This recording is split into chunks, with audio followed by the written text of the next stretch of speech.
Buenas tardes. Qué gusto es poder compartir una vez más la palabra del Señor, sabiendo que no a nuestro lado, ¿verdad? Pero sí al otro lado, detrás de la pantalla, estás tú escuchando, ¿verdad? Qué bueno que a pesar de que no podamos congregarnos, a pesar de que no podamos estar juntos en el local de nuestra iglesia, puesto que la iglesia somos tú y yo, pues aquí estamos, unidos en torno a la palabra de Dios en el día del Señor. Qué mejor momento, ¿verdad? En la semana. Y estamos hoy en el domingo de resurrección, porque hemos pasado la Semana Santa y ahora nos encontramos en el domingo, en el día en el cual la gran mayoría del mundo celebra la resurrección de nuestro Señor Jesucristo, aquel que vino, que entregó su vida, que murió en la cruz del Calvario para pagar por nuestros pecados y que luego resucitó glorioso, ¿verdad? Y está sentado a la diestra del Padre, aquel que vino para dejarnos comunicarnos su mensaje, comunicarnos su evangelio, por medio del cual podemos ser salvos todos los términos de la tierra. Sin embargo, es verdad que en nuestra sociedad esto no se tiene muy en cuenta, y para muchos la Semana Santa es una semana buena para otras cosas, pero no para recordar a nuestro Señor Jesucristo, su mensaje, su muerte vicaria, ni su resurrección. De hecho, muchos teníamos planes. Algunos pues pensaban pasar la Semana Santa en la playa, aprovechando que los días han estado buenos.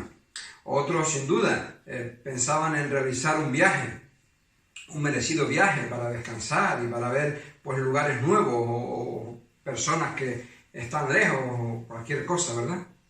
Nosotros mismos como iglesia teníamos planes para esta semana. En el programa de iglesia tenemos la campaña en vecindario, en nuestro entorno, en nuestro pueblo, ¿verdad?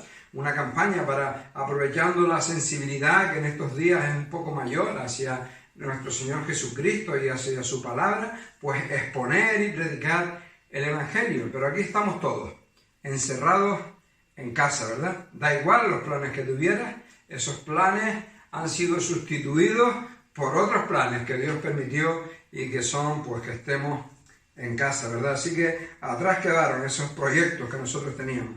Cada uno, sin duda, como digo, teníamos nuestros planes. Pero una vez más queda clara la incapacidad del hombre para hacer planes, para decidir en cuanto a su vida, para decidir en cuanto a lo que quiere hacer y no quiere hacer sin tener en cuenta a Dios. Menos mal que a veces pues Él nos deja cao para mostrárnoslo, ¿verdad? Y ya el apóstol Santiago nos habla acerca de eso.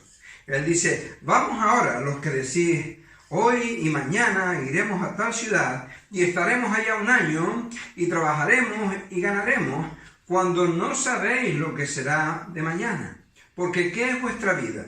Ciertamente es neblina, que se aparece por un poco de tiempo y luego se desvanece. En lugar de aquello, y teniendo esto en cuenta, nos dice, deberíais decir, si el Señor quiere, iremos y haremos esto o aquello. Pero ahora os jactáis en vuestra soberbia, y toda jactancia semejante es mala. Aquí Santiago nos habla en cuanto a la necedad de hacer nuestros planes sin tener en cuenta a Dios. Sinceramente creo que el gran mal del cual adolece nuestra sociedad es precisamente de no tener en cuenta a Dios, no tenerlo en cuenta para nada, y por eso vive, decide, planea como si Dios no existiera y Dios no obrara. Ignoramos a aquel que tiene la última palabra, comportándonos como si nosotros mismos tuviésemos el más mínimo poder sobre nuestra vida y sobre nuestras circunstancias.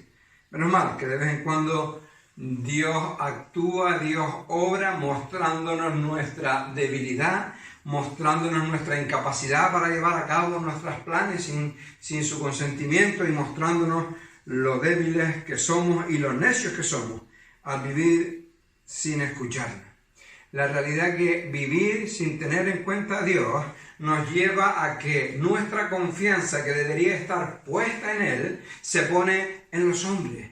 Y eso es tremendo, porque los hombres no fallan. Los gobernantes, aquellos que deben tomar las decisiones que nos permitan vivir reposadamente, en lugar de poder lograr ese propósito, se ven desbordados, se ven arrollados, sencillamente porque la situación requiere de una sabiduría que simplemente no está en sus manos, no está a su alcance, porque esa sabiduría viene de Dios y ellos le han decidido dar la espalda a Dios.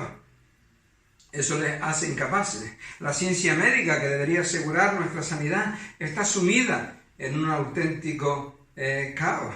La economía, que debería permitirnos vivir dignamente a todos, tiene las peores expectativas de este siglo. Nuestro Ministerio de Obra Social en la Iglesia está cada vez más desbordado. Y eso que aún las personas pues están encerradas en sus casas y salen menos. Cuando puedan salir tendrán que ir a todos lados buscando ayuda y ya estamos desbordados. ¿Cómo será cuando lleguen esos momentos? Así que todo nos muestra cómo pues las personas que al haberle vuelto la espalda a Dios, nuestro mundo pues está de esta manera, tan desolada, tan sin esperanza y tan triste, ¿verdad? Y lo peor de todo es que las personas siguen sin volver su rostro a Dios, lo que empeora la situación. En algunas naciones, cuando pasan por tragedias, cuando pasan por momentos de dificultad, las personas vuelven su rostro a Dios. En países como el nuestro, lamentablemente eso no ocurre. Es más, a veces las personas levantan su puño contra Dios, acusándole de todos los males, cuando que Dios está queriendo bendecir, queriendo ayudar, queriendo fortalecer al hombre, y es el hombre el que le ha dado la espalda de una forma terrible, ¿verdad? Las personas siguen sin querer volver su rostro a Dios, y eso empeora la situación y a la vez aumenta la incertidumbre y la inseguridad respecto al futuro. Porque tú no puedes, si necesitas una herramienta, no puedes ir a comprarla a una floristería, porque en la floristería no se venden herramientas, se venden flores. Si tú necesitas una flor, no puedes ir a la perfumería, porque en la perfumería no se venden flores, se venden perfumes. Tienes que buscar en el lugar adecuado para encontrar lo que necesitas. Y el hombre necesita sabiduría para sobrellevar esta situación y para vivir su vida conforme a la voluntad de Dios, pero el hombre no lo reconoce, por tanto sigue viviendo en necedad. Y eso es algo terrible, ¿no? Mientras el hombre siga buscando sus respuestas y su seguridad en el hombre, la confusión y la desesperanza aumentarán. El desánimo y la inseguridad irán cada día a más porque la situación será cada vez peor. Pero en medio de todo esto, en medio de tanto temor, en medio de tanta incertidumbre, sí que podemos encontrar algo completamente seguro. ¿Y qué es? Pues es que podemos afirmar con total seguridad que Cristo ha resucitado. Y eso es lo que este domingo recordamos. Nosotros lo recordamos siempre, el creyente tiene siempre en su mente la resurrección del Señor, pero en este día lo recordamos aún con más ganas, aún con más fuerza, aún con más pasión, porque es algo que da sentido y propósito a nuestras vidas. Y esta es una verdad que cada uno puede creer o no creer. Es libre para hacerlo, pero la existencia del Jesús histórico y de su resurrección es un hecho innegable.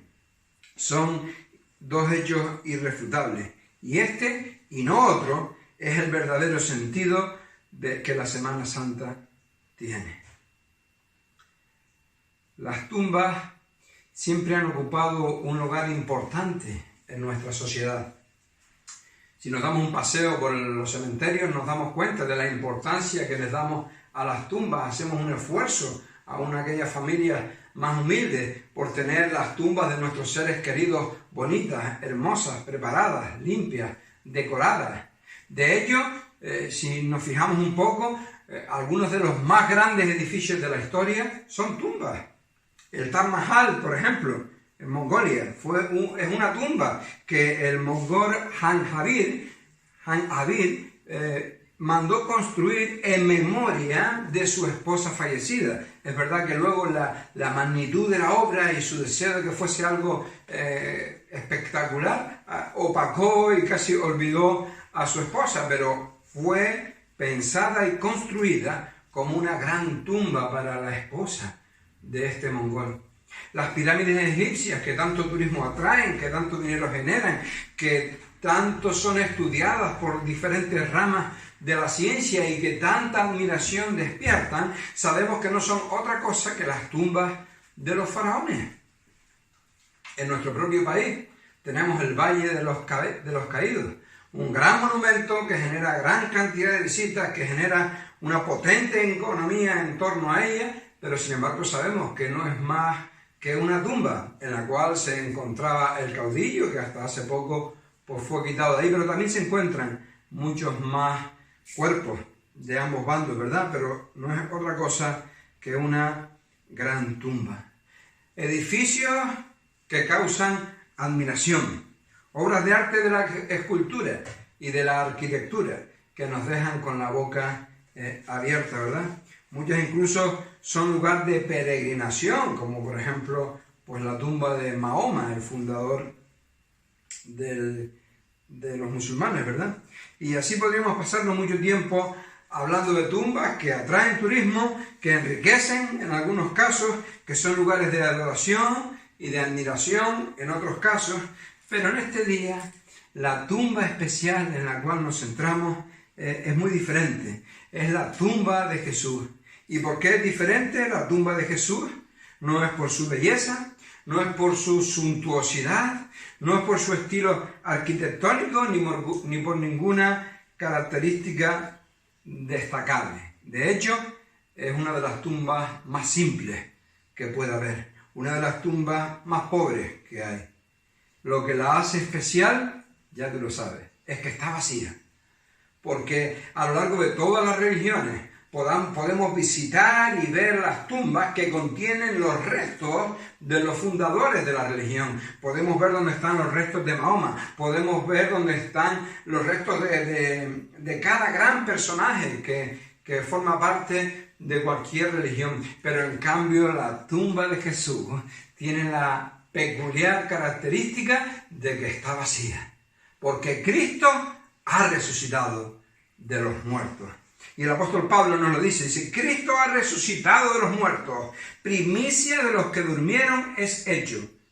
Porque por cuanto la muerte entró por un hombre, también por un hombre la resurrección de los muertos.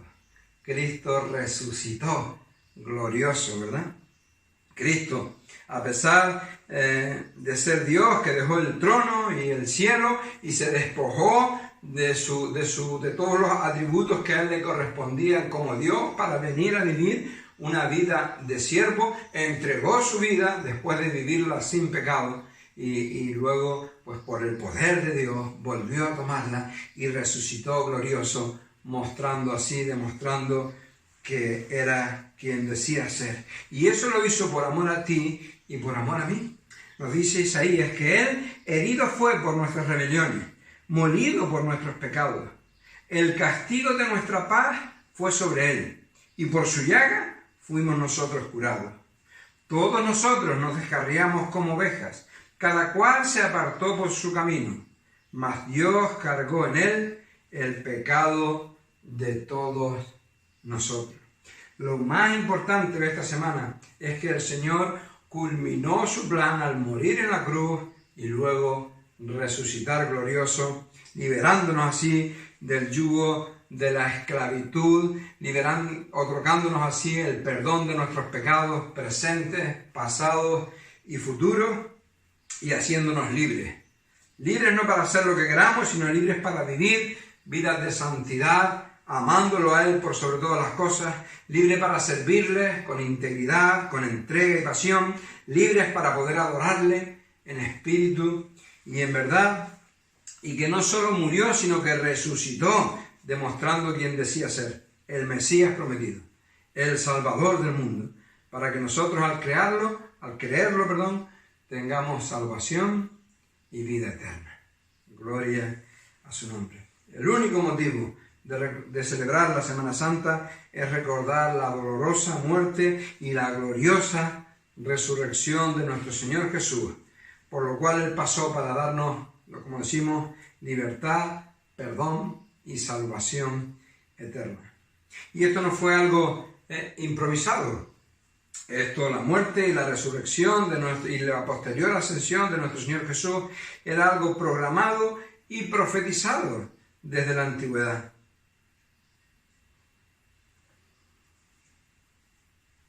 Fíjate en algo interesante.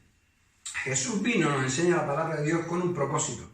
El propósito de vivir una vida santa y sin pecado, de entregar su vida en la cruz del Calvario para pagar así por nuestro pecado, puesto que la paga del pecado es muerte. Él no había pecado, luego su muerte es expiatoria para nosotros, su muerte vale para pagar por nuestro pecado, para que no seamos nosotros los que muramos espiritualmente y eternamente. Él murió físicamente en la cruz del Calvario, resucitó glorioso con todo el poder de Dios. Ya solo le quedaba ascender al cielo para volver a recibir la adoración y la alabanza de los ángeles allí en el cielo, sentado en el trono a la diestra del Padre.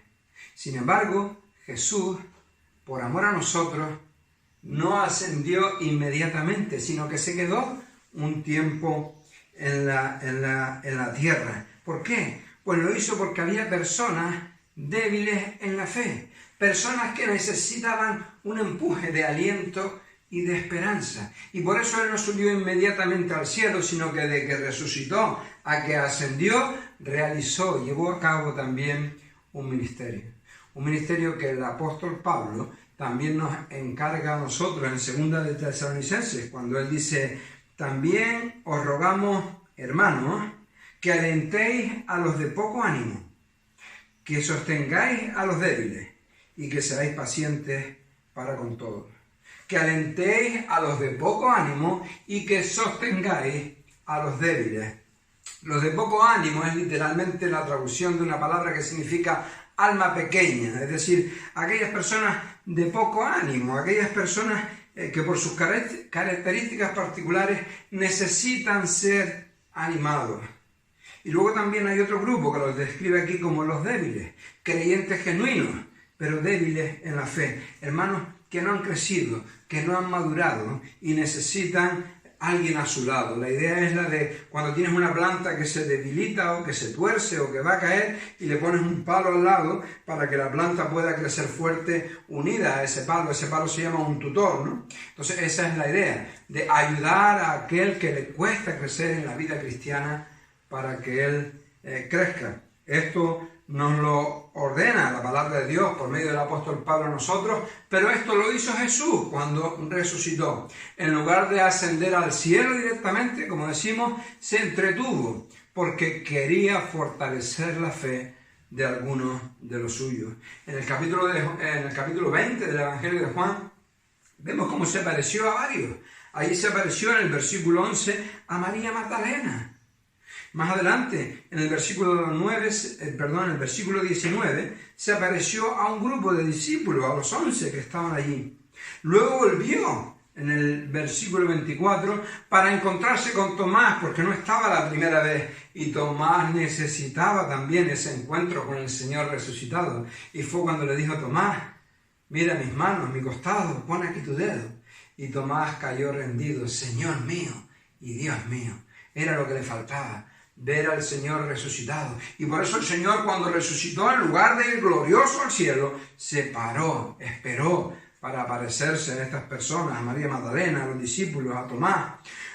A Pedro, fue por él que Pedro había tomado la decisión de volver a pescar, ¿verdad? De dejar el camino de la fe. Y ahí vemos como en el capítulo 21 de Juan va por él al lago a buscarle y a restaurarle en el ministerio antes de ascender a los cielos.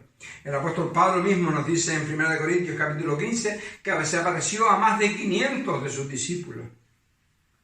Y a mí me emociona y me apasiona pensar que el Señor Jesús, una vez terminada su tarea, ya solo le quedaba regresar al cielo, como decíamos, para recibir allí la adoración de los ángeles. Postergó ese momento, porque había personas desanimadas, personas débiles en la fe, que necesitaban retomar fuerzas viendo al Cristo resucitado. Qué bueno. Y algunos de esos discípulos son los discípulos que nos narra el capítulo 24 de Lucas. En cuanto a dos discípulos, hay debates si eran matrimonios, si eran dos discípulos, bueno, no vamos a entrar en eso, pero lo cierto es que había dos discípulos que el día de la resurrección iban camino a Emaús, un pueblo que estaba como 11 kilómetros de donde la resurrección del Señor había ocurrido, ¿verdad? Y ellos iban cabizbajos, entristecidos, porque su Señor había muerto en la cruz del Calvario. Y vamos a leerlo, vamos a ir ahí al capítulo 24 de Lucas y vamos a tener una lectura a partir del versículo 13, que nos dice así. Y he aquí, dos de ellos, estos dos discípulos, iban el mismo día a una aldea llamada Emaús, que estaba a 60 estadios de Jerusalén. E iban hablando entre sí de todas aquellas cosas que habían acontecido, de la muerte y la crucifixión de Jesús, ¿no? Dice, y sucedió que mientras hablaban y discutían entre sí, Jesús mismo se acercó y caminaba con ellos. El Jesús resucitado también pensó en estos dos pobres discípulos que iban desanimados caminando hacia Emaús. Dice que se acercó y caminaba con ellos, versículo 16, mas los ojos de ellos estaban velados para que no le conociesen. Y les dijo, ¿qué pláticas, qué conversaciones son estas que tenéis entre vosotros mientras camináis? ¿Y por qué estáis tristes? Se veía de fuera su tristeza, no era solo algo del corazón, sino que por fuera expresaban la tristeza que tenían. ¿Por qué estáis tristes? Respondiendo uno de ellos, que se llamaba Cleofas, le dijo, ¿eres tú el único forastero en Jerusalén que no ha sabido las cosas que en ella han acontecido en estos días? Entonces él les dijo, ¿qué cosas? Y ellos le dijeron, de Jesús Nazareno, que fue varón profeta, poderoso en obra y en palabra delante de Dios y de todo el pueblo, y cómo le entregaron los principales sacerdotes y nuestros gobernantes a sentencia de muerte y le crucificaron. Pero nosotros esperábamos que él era el que había de redimir a Israel. Y ahora, además de todo esto, hoy es ya el tercer día que esto ha acontecido. Aunque también nos han asombrado algunas mujeres de entre nosotros, las que antes del día fueron al sepulcro, y como no hallaron su cuerpo, vinieron diciendo que también habían visto visión de ángeles, a quienes dijeron que él vive. Y fueron algunos de los nuestros al sepulcro, y hallaron así como las mujeres habían dicho, pero a él no le vieron. Entonces él les dijo, oh insensatos y tardos de corazón para creer todo lo que los profetas han dicho. ¿No era necesario que el Cristo padeciera estas cosas y que entrara en su gloria? Y comenzando desde Moisés y siguiendo por todos los profetas, les declaraba en todas las escrituras lo que de él decía. Llegaron a la aldea donde iban, y él hizo como que iba más lejos. Mas ellos le obligaron a quedarse diciendo, quédate con nosotros, porque se hace tarde, y el día ya ha declinado. Entró pues a quedarse con ellos, y aconteció que estando sentado con ellos a la mesa, tomó el pan y lo bendijo, y lo partió y les dio. Entonces le fueron abiertos los ojos y le reconocieron, mas él se desapareció de su vista. Y se decían el uno al otro, ¿no ardía nuestro corazón en nosotros mientras nos hablaba en el camino y cuando nos abría las escrituras? Y levantándose en la misma hora, volvieron a Jerusalén y hallaron a los 12 reunidos y a los que estaban con ellos, que decían, ha resucitado el Señor verdaderamente y ha aparecido a Simón. Entonces ellos contaban las cosas que les habían acontecido en el camino y cómo le habían reconocido al partir el pan. Qué hermosa experiencia por la cual pasaron estos dos discípulos camino a Emaús. Y la experiencia de estos dos discípulos nos enseñan algunas cosas que vamos a ver. Lo primero que nos enseñan es que debemos de hablar acerca de nuestras frustraciones. Nuestras frustraciones no encuentran respuesta cuando las dejamos encerradas ahí en un cofre en nuestro corazón, sino que hemos de expresarlas libremente. Fíjate cómo estos discípulos iban camino a Emaús e iban hablando de aquellas cosas que les entristecían, que habían ocurrido. Dice el versículo 13, he aquí 2 de ellos iban el mismo día a una aldea llamada Emaús, que estaba a 60 estadios de Jerusalén, e iban hablando entre sí de todas aquellas cosas que habían acontecido. Y sucedió que mientras hablaban y discutían entre sí, Jesús mismo se acercó. Hemos leído la historia. Jesús se acercó para explicarles la realidad de lo que estaba ocurriendo. Se acercó para traer respuesta a sus inquietudes. Se acercó para traerles la solución a todos sus temores.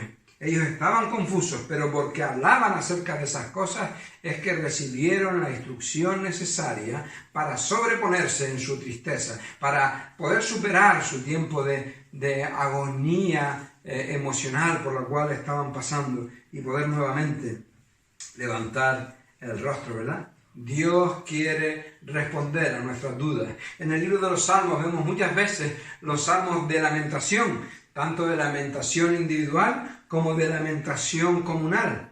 Momentos en los que tanto personas, individuos particulares, como grupos de personas o pueblos enteros levantan su rostro a Dios pidiéndole entender cuál es la situación por la que están pasando. ¿Por qué nos está ocurriendo esto, Señor? Y lo vemos aquí también, como los discípulos de Emaús, al verbalizar sus dudas, sus inquietudes, encontraron respuestas por las palabras de Jesucristo. Nuestras dudas, nuestras inquietudes, nuestras cargas no son para dejarlas ahí, tenemos que trabajarlas. Los discípulos hablaban de ello, nosotros tenemos la palabra de Dios para que nuestro Señor nos hable a través de ella y resuelva nuestras dudas, nuestras angustias, aquellas cosas que a nosotros nos cargan. Lamentablemente, muchas veces nosotros tenemos la Biblia cerrada. Lamentablemente, muchas veces no vamos a la palabra de Dios, no la estudiamos con regularidad, no asimilamos sus enseñanzas y cuando llega el momento de la prueba, de lo que no entendemos, pues estamos en duda porque la palabra de Dios no ha estado siendo nuestra lumbrera, no ha estado siendo la que alumbra nuestro camino. Jesús estaba allí para guiarles en el momento oscuro. Por eso es tan importante que en los tiempos de inseguridad como los que estamos viviendo, simplemente busquemos a Dios. Es tan importante que entendamos que por encima de nuestra necesidad de trabajo, por encima de nuestra necesidad de economía, por encima de nuestra necesidad de salud, de lo que sea, entendamos que tenemos necesidad de Dios y de su palabra. Porque esa es nuestra principal necesidad. Y yo estoy muy agradecido a Dios por esta situación, porque aunque Él ha permitido que nuestro local se cierre, la iglesia no está cerrada. La iglesia ha despertado de su letargo y se ha trasladado a los hogares. Y donde antes había un local, ahora hay cientos de hogares en los que se ora, porque en muchos hogares se había descuidado la oración. Donde antes había un local, ahora hay cientos de hogares en los que la Biblia se lee, se estudia y se medita. Porque en algunos hogares las Biblias estaban cogiendo polvo. Porque algunos hermanos habían descubierto que el mejor lugar para sus Biblias era la guantera del coche, para bajarla solo cuando iban al culto. Porque algunos hermanos ni siquiera se llevaban la Biblia para sus casas, sino que la dejaban en la iglesia para que cuando volvieran allí estuviese. ¿Qué estilo de vida, de meditación y reflexión en la palabra podía darse en casos de esos? Ahora estamos en casa. Ahora podemos dedicar tiempo a la oración. Ahora podemos dedicar tiempo a la lectura de la palabra. Llevamos tiempo que no podemos juntarnos para cantar a Dios. Hoy escuchaba en el grupo de WhatsApp del grupo de alabanza cómo decían, cuando el otro día, cuando podamos volver a reunirnos, queremos estar todos los grupos juntos, cantando, alabando al Señor, porque hay un deseo en nuestro corazón. Pero sí es cierto que desde que se cerró el local de la iglesia, no tenemos un grupo que cante, pero tenemos cientos de hogares en los cuales adorar y glorificar el nombre de nuestro Señor.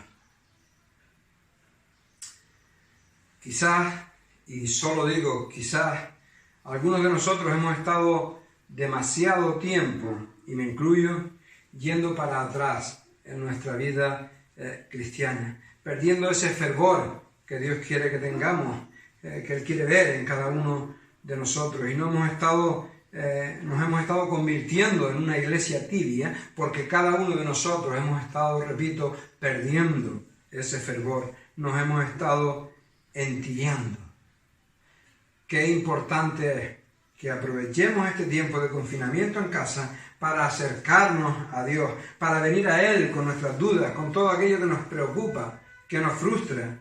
Solo tenemos que mirar un poco la televisión para ver todas las iniciativas que hay en nuestro entorno, que si recetas de cocina, que si tablas de gimnasia, que si manualidades, que si un montón de cosas. Nosotros, están bien todas ellas, pero principalmente estamos llamados a invertir nuestro tiempo en fortalecer nuestra relación con el Señor, para que así nuestra debilidad espiritual, la realidad de que nosotros también somos de poco ánimo, como lo eran los discípulos de Emaús, pues podamos ser fortalecidos con el Señor. Aprovechar este tiempo para hacer todas esas actividades que están bien, pero que por encima de todo hemos de utilizar como actividad principal reforzar nuestra relación con Él, porque Él quiere hablar en nuestro corazón como lo hizo con estos dos caminantes que iban camino a Emaús. Él te ha sacado de tu trabajo, te ha cerrado el gimnasio, te ha cerrado las cafeterías, te ha cerrado los estadios y ahora te tiene quieto en casa.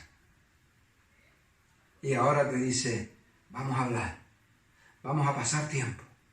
Abre mi palabra, escucha el mensaje que tengo para ti. Por fin te tengo, dice Dios.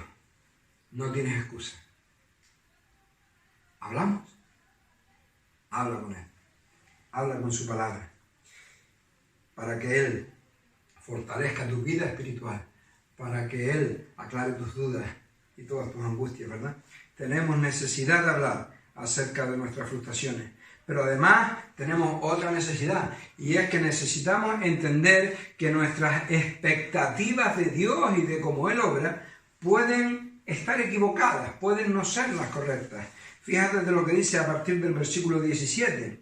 Dice, y les dijo Jesús, ¿qué conversación es esta que tenéis entre vosotros mientras camináis? ¿Y por qué estáis tristes? Respondiendo uno de ellos, que se llamaba Cleofas, dijo, ¿eres tú el único forastero en Jerusalén que no ha sabido las cosas que en ella han acontecido en estos días? Entonces él les dijo, ¿qué cosas? Y ellos le dijeron, de Jesús Nazareno, que fue varón profeta, poderoso en obra y en palabra delante de Dios y de todo el pueblo, y cómo le entregaron los principales sacerdotes y nuestros gobernantes a sentencia de muerte y le crucificaron. Pero nosotros esperábamos que Él era el que había de redimir a Israel.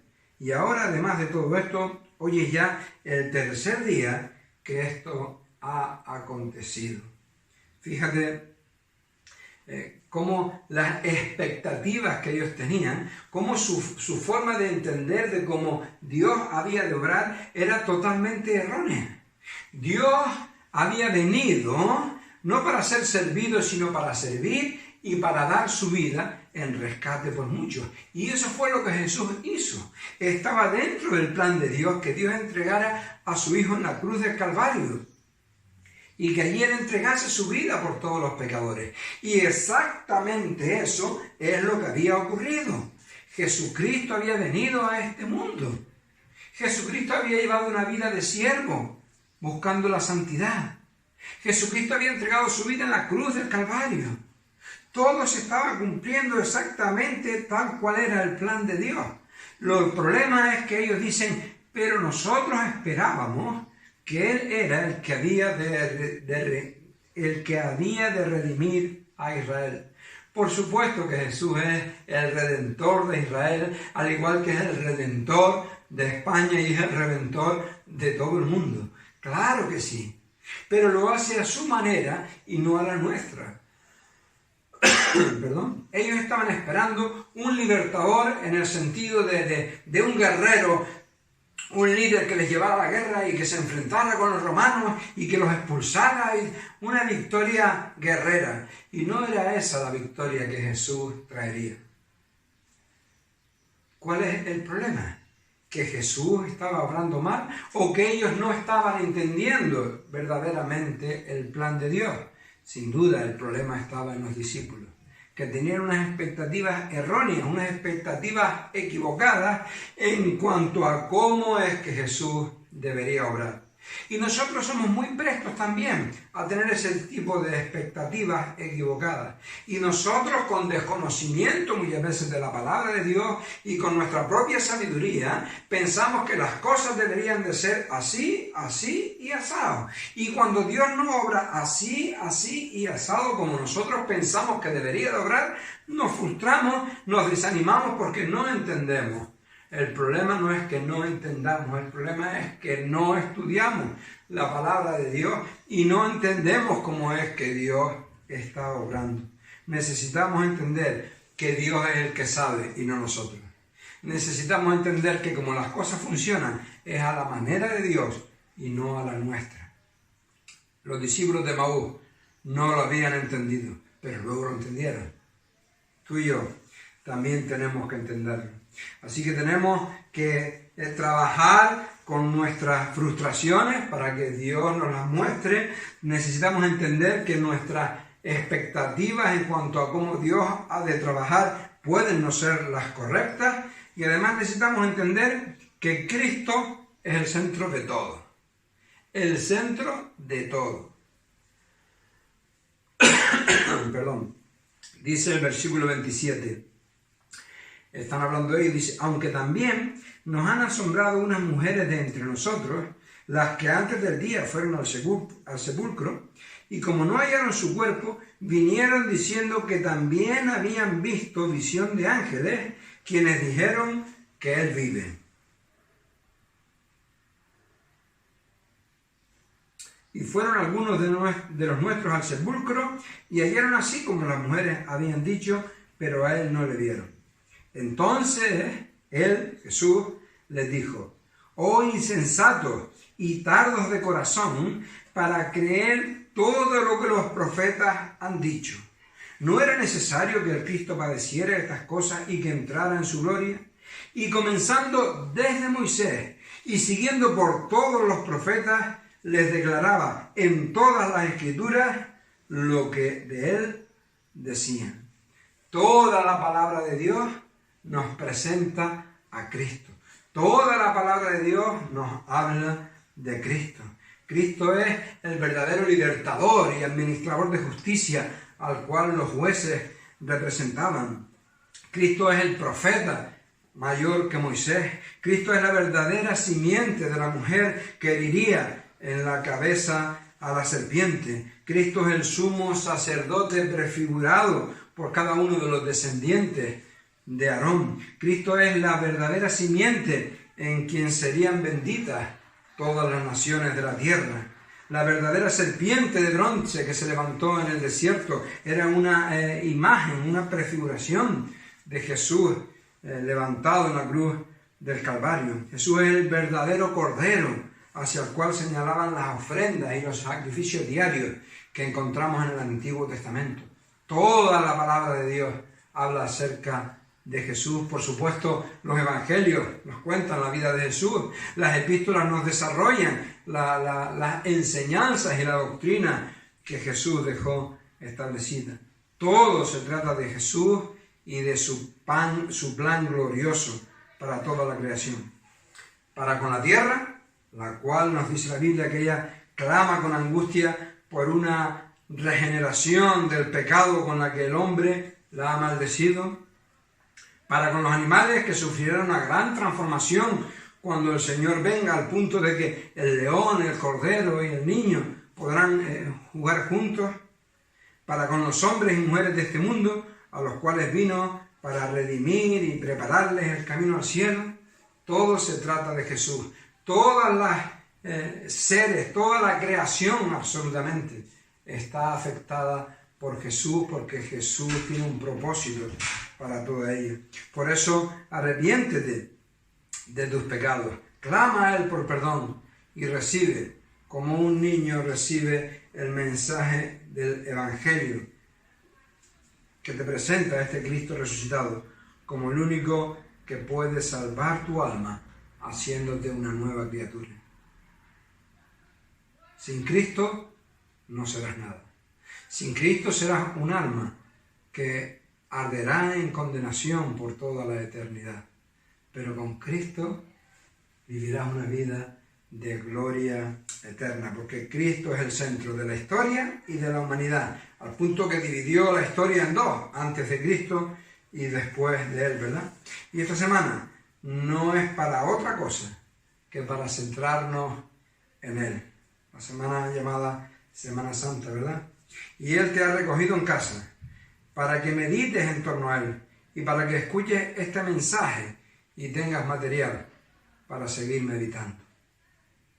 Necesitamos trabajar nuestras frustraciones con la palabra de Dios. Necesitamos entender que nuestras expectativas en cuanto a cómo Dios ha de obrar pueden no estar correctas, pueden estar equivocadas y necesitamos reajustar nuestras expectativas. Necesitamos entender que Cristo es el centro de todo. Y número 3, necesitamos entender que Cristo desea abrirnos los ojos.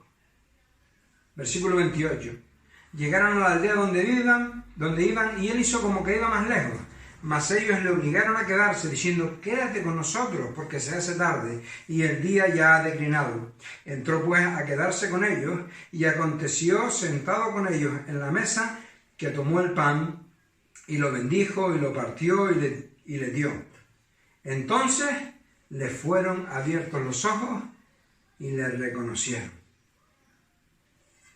Entonces le fueron abiertos los ojos y le reconocieron. Y sigue diciendo el texto que un nuevo fuego comenzó a arder en sus corazones. Sintieron la necesidad de ir a ver a sus hermanos y volver a congregarse con ellos, porque habían entendido el plan de Dios. Habían entendido que ellos estaban equivocados en su confusión, que Dios seguía al control de todo y que su plan se continuaba llevando a cabo.